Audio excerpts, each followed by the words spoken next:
On June 15, 2020, the Chinese People's Liberation Army paid for its sins. The Chinese Communist Party was humiliated before the whole world. China had just been given a bloody nose by India. India is a free, transparent and vibrant democracy. India respects its soldiers and recognizes their sacrifices for the motherland. India does not lie or manufacture realities after the fact. China, though, does exactly that. It neither respects its soldiers nor does it recognize their deaths. China manufactures lies and projects them to be the ultimate truth. However, when someone lies, they always leave a trail. And China has left a trail which has exposed them like never before. China was thrashed left, right and center by the Indian army. Chinese soldiers were forced to flee. And this has all been proven by a propaganda video of China itself. As they say, the truth is unraveling in a rather poetic manner. Hi and welcome.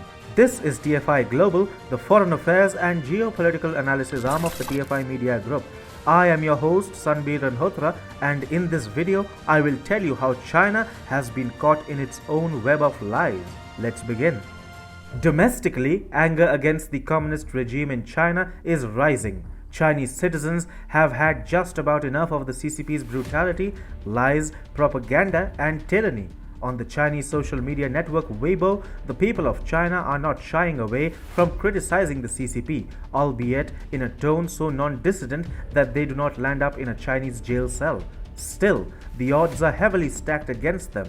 After the Galwan Valley clash of June last year, in which India thrashed the living daylights out of Chinese invaders, the people of China have been livid at the CCP.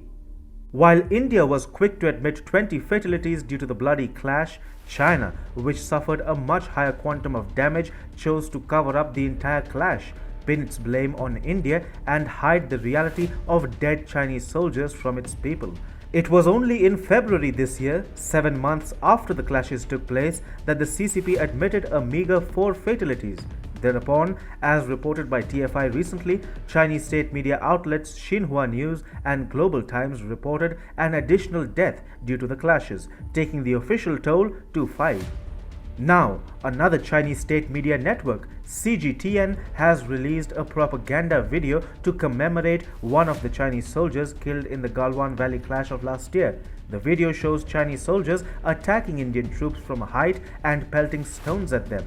The video also shows Chinese soldiers falling into the fast-flowing Galwan stream.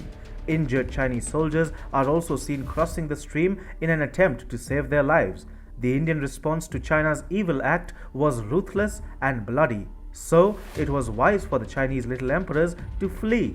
Although the video is part of China's extravagant propaganda blitzkrieg aimed at proving that India suffered much more casualties than it did, the fact remains that PLA soldiers are seen getting washed away by the furious Galwan stream.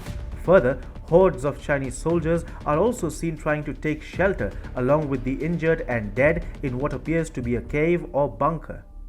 The propaganda video released by China on its PLA Day inadvertently ends up admitting how China was humiliatingly beaten black and blue by India's brave armed forces at the Galwan Valley in June last year. It has become a habit of China to come up with post-facto fictitious tales glorifying Chinese soldiers' so-called heroics against India.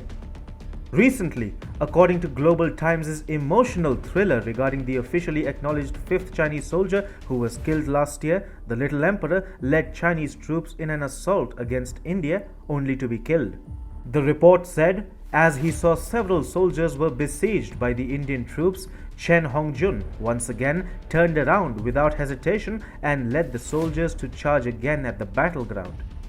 Interestingly, Global Times claims that India besieged China at Galwan last year. However, according to the video released by CGTN, the Chinese troops are seen attacking India with stones and other prehistoric weapons from a height. How is it that India besieged China from a disadvantageous position? Does it make any sense for somebody to claim that India would besiege China while the PLA has the advantage of the heights? Well, China thinks this fake narrative makes more than sufficient sense for its domestic audience at least. Last Saturday, India and China held the 12th round of co-commander level talks in the hope of disengaging along the conflict points in eastern Ladakh. India has made it clear to China that if its patrolling rights are not restored in the Depsang plains of Ladakh, and if the Chinese do not withdraw from the area, the Indian army will deploy its troops to the Kailash range. The Indian Army is well equipped and fully prepared to deploy its troops to the Kailash range with the aim of rattling China and dominating its crucial infrastructure. China's Western Highway will be well within the Indian Army's reach if India decides to augment its strengths at the Kailash range once again. While China satiates itself with thrilling accounts of events from last year's clashes and tries to paint a victorious picture for itself falsely, India has been working overtime to counter any Chinese threat in the region. In a historic shift in June, at least 50,000 Indian troops were redirected to the northern border with Tibet, taking India's total troop tally in the region to well over 200,000, marking an increase of more than 40% from last year. Therefore, at a time when China is engaging in propaganda which would put Joseph Goebbels to shame, India is getting ready to whack the PLA if they so desire in the foreseeable future.